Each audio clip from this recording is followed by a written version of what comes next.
আমিন ছাড়া সালাতের মধ্যে কোন জায়গায় জোরে হবে না, সব চুপে চুপে। সামি আল্লাহু লিমান হামিদা রাব্বানা লাকাল হামদ হামদান কাসীরান তাইয়িবান মুবারাকান ফি। একজন সাহাবী জোরে বলেছিলেন, তার পূর্বেও কেউ কোনোদিন জোরে বলেননি, পরেও কেউ কোনোদিন জোরে বলেননি। আর এটা সাহাবীদের নীতি ছিল না। তারপরে দুই সিজদার মাঝের দোয়া, আল্লাহুম্মা গফিরলি ওয়ারহামনি ওয়াহদিনি ওয়াআফিনি ওয়ারযুকনি, এটা ইমাম শাফি রাহিমাহুল্লাহর পক্ষ থেকে জোরে বলার কথা আছে। ভারত, বাংলাদেশ, পাকিস্তানে যারা চার মাঝহাবের কোন একটা মাঝহাব মানতে হবে বলেই মুসলিম পার্সোনাল ল খ্রিস্টানেরা চেয়েছিল, খ্রিস্টান শাসকেরা, ব্রিটেনের আসা শাসকেরা, তখন এই আহলে হাদিস যারা, তারা বলেছিল আমরা শাফিউল মাসলাকের লোক।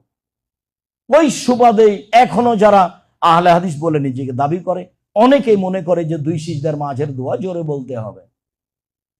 রাব্বানা লাকাল হামদ হামদান কাসীরান তাইয়িবান মুবারাকান ফি, এই দোয়া জোরে বলতে হবে। আপনার মনে রাখা ভালো হবে যে আমিন ছাড়া কোনো অংশ জোরে হবে না। কেন?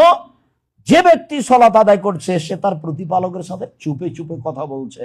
ইনাজিল্লাহ, সে আল্লাহর সাথে চুপে চুপে কথা বলছে, কথা আল্লাহর নবী বলেন।